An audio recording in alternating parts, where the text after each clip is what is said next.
Imagine waking up to temperatures so cold that your breath freezes instantly in the air, or living in a place where the sun doesn't set for months, only to be plunged into endless darkness for the rest of the year. Picture yourself in a settlement so remote that supplies arrive just once a year, or in a town built entirely underground because the surface is simply too hostile for human life. These aren't scenes from a science fiction movie. These are real places where real people live, work, and raise families every single day. While most of us complain about a cold winter morning or a hot summer day, there are communities scattered across our planet that face challenges we can barely imagine. Today, we're taking you on a journey to the 5 most difficult places to live on Earth. Places where human survival is pushed to its absolute limits. Places where simply existing requires extraordinary courage, resilience, and adaptation. You won't believe what people endure in these extreme environments. But before we dive in, if you're fascinated by the extremes of our planet and want to see more content like this, make sure to hit that subscribe button and turn on notifications so you never miss our next adventure. Let's dive in. From the frozen wastelands of the Arctic Circle to the scorching deserts where rain is just a distant memory, our planet hosts environments that seem designed to keep humans away. Yet, against all odds, people have found ways not just to survive, but to build communities in these inhospitable corners of the world. What drives someone to live in such extreme conditions? Sometimes it's the pursuit of resources, sometimes it's cultural heritage, and other times it's simply the place they call home. These 5 locations represent the ultimate test of human endurance. Each one presents unique challenges that would make most people pack their bags and leave within days. But for the residents of these extraordinary places, this is simply life. Let's begin our countdown. Our 5th location takes us to the Danakil Depression in northeastern Ethiopia, where we find Dalol, officially recognized as the hottest inhabited place on Earth. This isn't just about a few hot days in summer. We're talking about an average annual temperature of 94 degrees Fahrenheit, or 34 degrees Celsius. But the heat is just the beginning of Dalol's challenges. This alien landscape sits about 400 feet below sea level, making it one of the lowest points on the planet. The ground here is a surreal mixture of vibrant yellows, greens, and oranges, created by sulfur deposits and other minerals. It looks beautiful in photographs, but this beauty comes with a deadly price. The air in Dalol is thick with toxic gases. Sulfur dioxide, chlorine, and other volcanic emissions constantly seep from the ground, creating an atmosphere that burns your lungs and stings your eyes. The soil is so acidic in some areas that it can literally dissolve metal. Fresh water is virtually non-existent, and what little water exists is often heavily mineralized and undrinkable.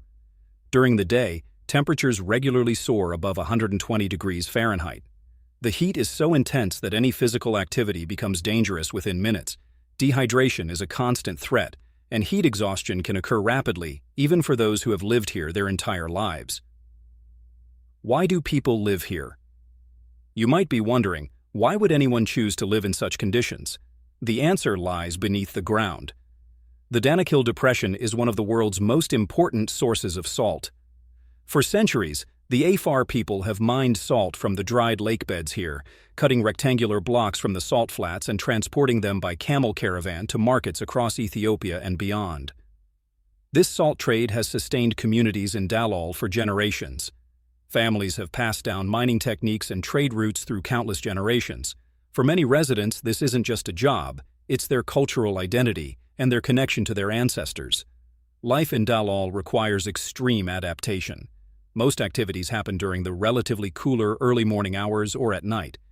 Buildings are constructed to provide maximum shade and ventilation. Water must be carefully rationed and transported from distant sources. Every aspect of daily life revolves around managing the oppressive heat and hostile environment. The people of Dalol have developed an incredible tolerance for conditions that would hospitalize most visitors within hours.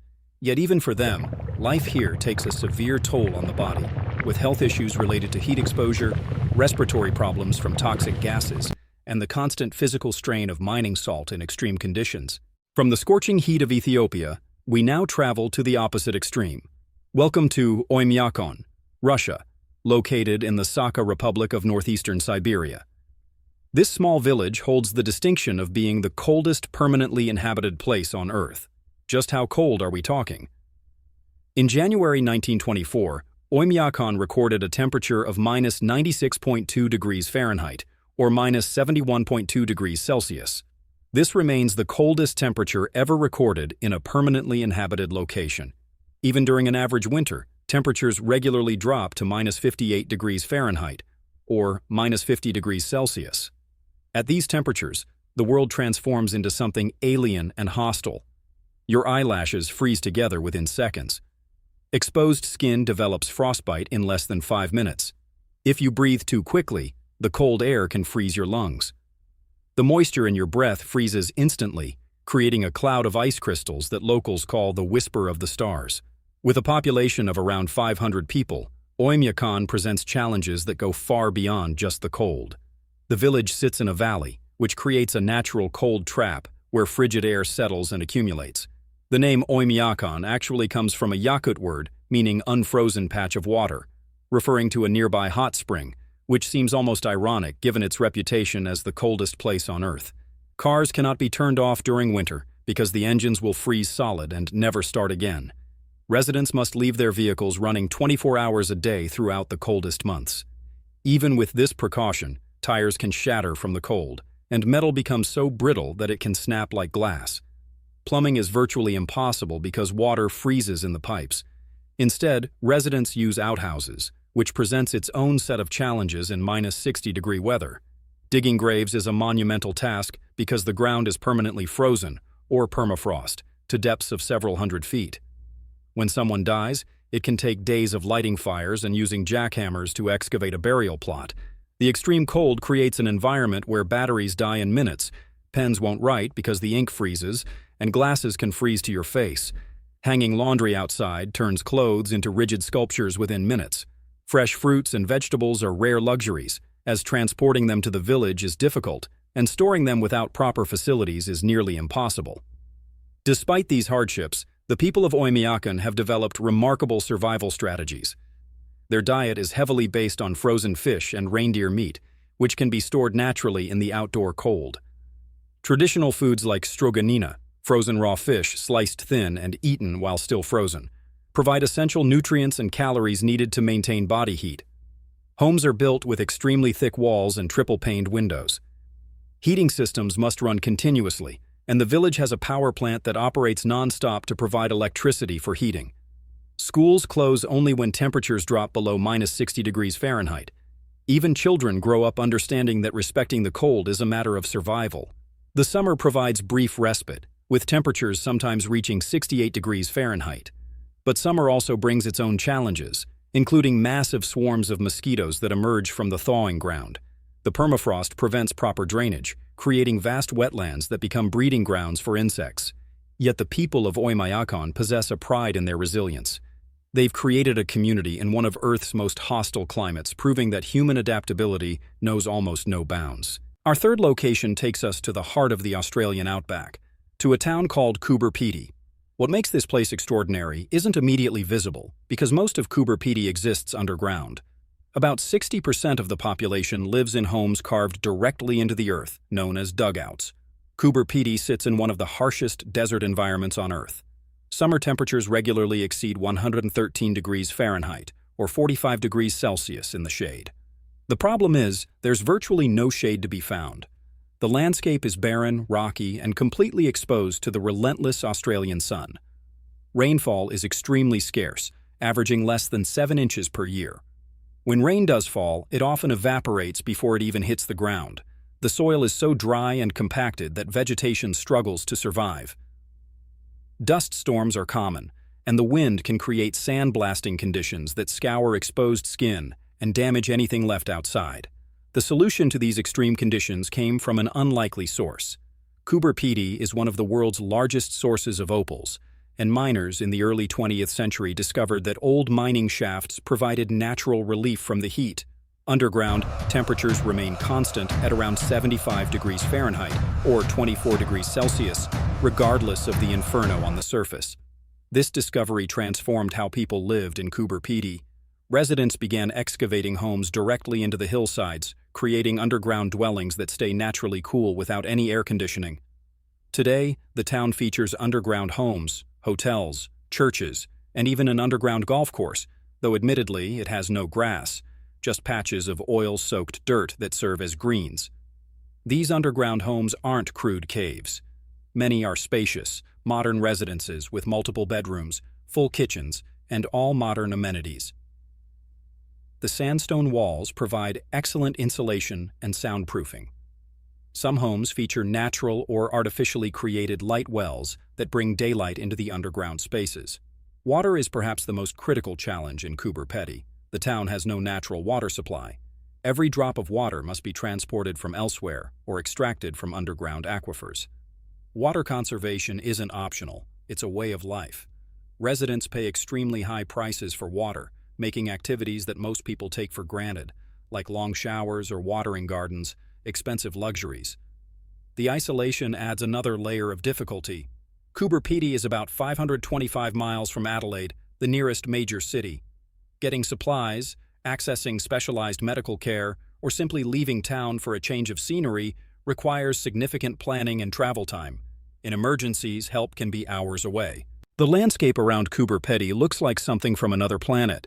It's pockmarked with thousands of mine shafts and mullock heaps, the waste rock extracted during opal mining. These unmarked holes create serious hazards, especially at night.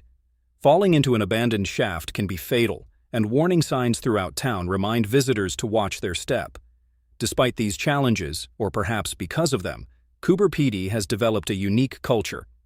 The town attracts hardy individuals from around the world, all drawn by the promise of finding fortune in opals. The population is remarkably diverse, with people from over 50 different nationalities calling this underground town home. Living in Coober Pedy requires a special mindset. Residents must embrace isolation, learn to live with minimal water, endure the harsh surface conditions when necessary, and accept that their hometown is literally underground. Yet for those who stay, there's a strong sense of community and shared purpose that makes the hardships worthwhile. For our second location, we travel to a place so isolated that it makes everywhere else seem connected. Tristan da Cunha is officially recognized as the most remote inhabited archipelago on Earth. This small volcanic island sits in the middle of the South Atlantic Ocean, 1,750 miles from South Africa and 2,088 miles from South America. To put this isolation in perspective, the nearest inhabited land is St. Helena, another remote island, which is still 1,343 miles away. There is no airport on Tristan da Cunha. The only way to reach the island is by boat, and that boat comes just a few times a year, taking 5 to 6 days from Cape Town, South Africa, through some of the roughest seas on the planet. About 250 people call Tristan da Cunha home, all living in the island's only settlement, Edinburgh of the Seven Seas. This tight-knit community descends from a small group of settlers who arrived in the 1800s. Today, most residents share just a handful of surnames, reflecting their common ancestry. The island itself is dominated by Queen Mary's Peak, an active volcano that rises 6,765 feet above sea level. The settlement occupies a small plateau on the northwestern coast, the only area flat enough for building. Behind the houses, the volcano looms, a constant reminder of the island's volcanic nature and the eruption risk that residents live with every day. In 1961, this risk became reality when the volcano erupted, forcing the complete evacuation of the island. All residents were taken to England, where they lived for 2 years. Remarkably, most chose to return once the island was declared safe, demonstrating their deep connection to this remote home. Life on Tristan da Cunha operates on a completely different timeline than the rest of the world. Communication with the outside world was once limited to Morse code and occasional radio contact. Today, the island has internet access via satellite, but it's slow and expensive. News from the outside world arrives delayed, and the sense of being disconnected from global events is constant. Medical care presents serious challenges. The island has a small hospital with 1 or 2 doctors, but any serious medical emergency requires evacuation by boat. This means waiting days for transport and then enduring a week-long sea voyage to reach advanced medical facilities. In rough weather, even this option may not be available. Residents must be incredibly healthy and self-reliant, knowing that help is always very far away. The economy of Tristan da Cunha is based primarily on fishing, particularly crayfish, which are exported to markets around the world. The island also sells postage stamps to collectors, which provides significant income. However, job opportunities are extremely limited, and there's little room for career advancement or change. Education is another challenge. The island has a school that teaches children through age 16, but students seeking higher education must leave the island, often for several years. This creates difficult choices for families, and many young people who leave for education never return, drawn by opportunities and experiences unavailable on Tristan da Cunha. The weather on Tristan da Cunha is notoriously harsh. The island sits in the roaring 40s, a region known for strong westerly winds and rough seas. Storms are frequent and violent, with winds that can damage buildings and make boat landings impossible. Sometimes supply ships cannot land for weeks or months due to weather conditions, leaving the island completely cut off. The surrounding ocean, while providing sustenance, is also a constant danger.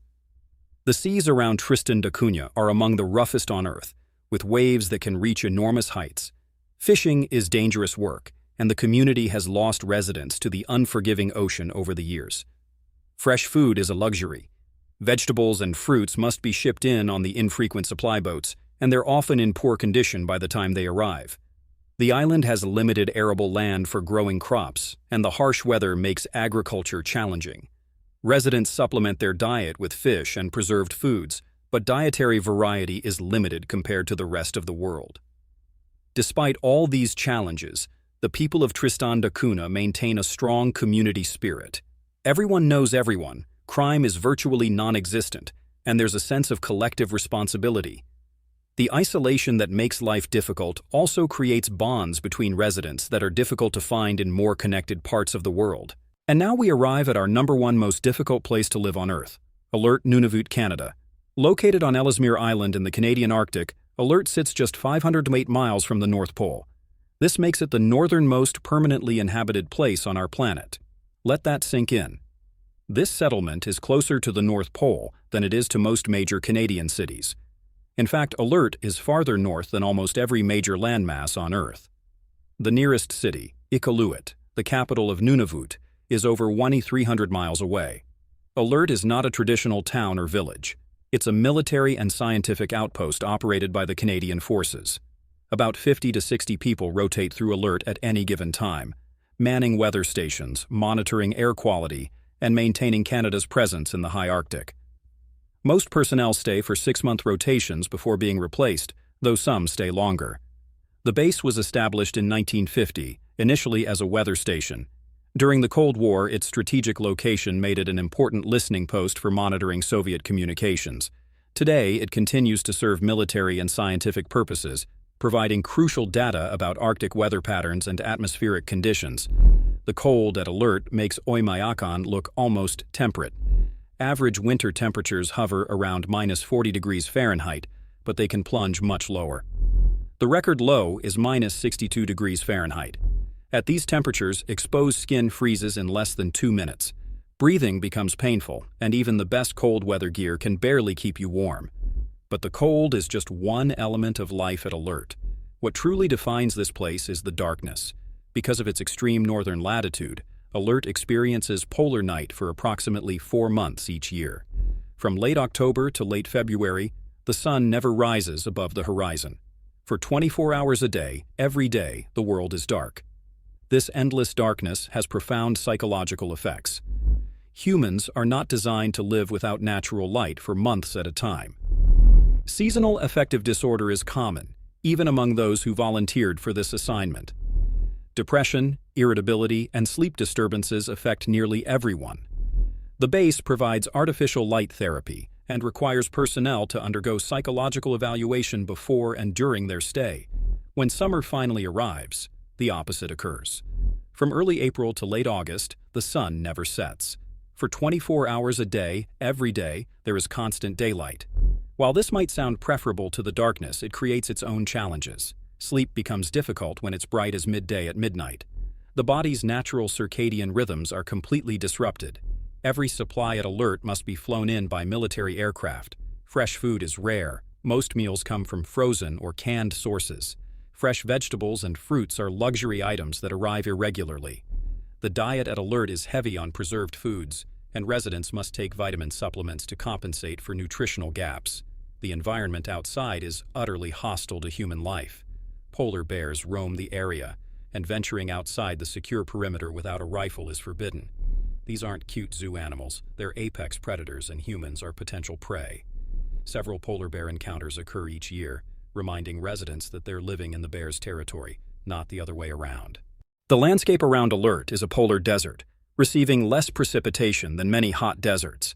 Snow falls, but it's usually fine and dry, more like sand than the fluffy snow most people imagine. The ground is permanently frozen to great depths, and during the brief summer thaw, only the top few inches of soil soften, creating a muddy, boggy surface. Buildings at Alert are connected by enclosed heated corridors because the weather is too dangerous for people to walk outside between structures during much of the year. Vehicles must be specially designed to operate in extreme cold, and mechanical failures are common despite these precautions. Perhaps the most difficult aspect of life at Alert isn't the cold or darkness or isolation, it's the psychological challenge of living at the edge of human habitation. The knowledge that you're hundreds of miles from anyone else, that rescue would take days if something went wrong, that you're living in conditions barely compatible with human survival. This creates a constant underlying stress. Communication with family back home is possible but limited. Time zone differences mean that when you're awake and wanting to talk, your loved ones are often asleep. The sense of being disconnected from normal life, of missing birthdays, holidays, and important family events weighs heavily on residents. Medical emergencies at Alert are particularly frightening. The station has basic medical facilities, but anything serious requires evacuation by military aircraft.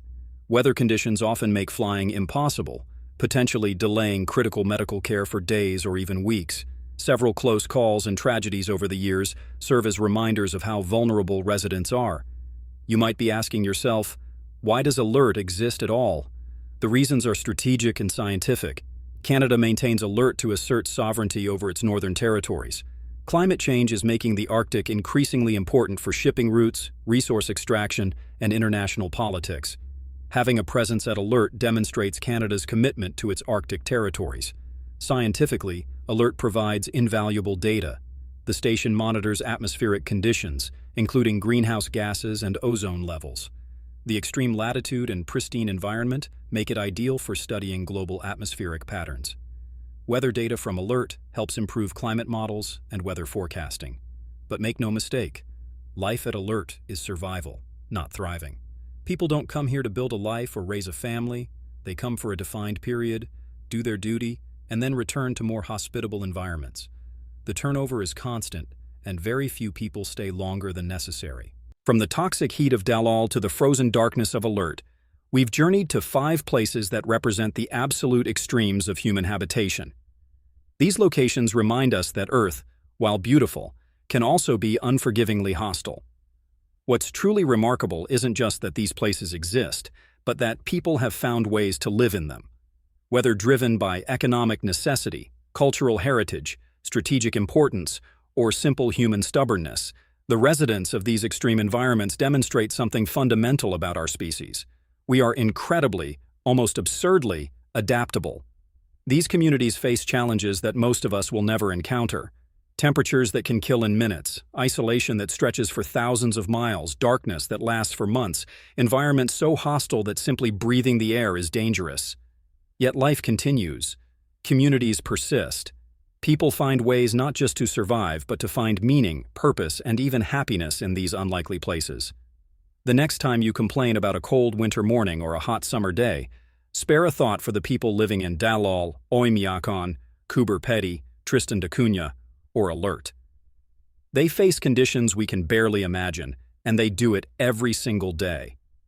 These 5 locations prove that humans can live almost anywhere on Earth. The question isn't whether we can survive in these places, it's whether we should. And for the hardy souls who call these extreme environments home, the answer is clear. Yes, absolutely, because this is where they belong. Thank you for joining us on this journey to the most difficult places to live on Earth. If you enjoyed this video, please like, subscribe, and share your thoughts in the comments below. Would you ever consider living in any of these locations, even temporarily? Let us know. Until next time, stay curious, stay safe, and appreciate the comfortable life most of us are fortunate enough to live.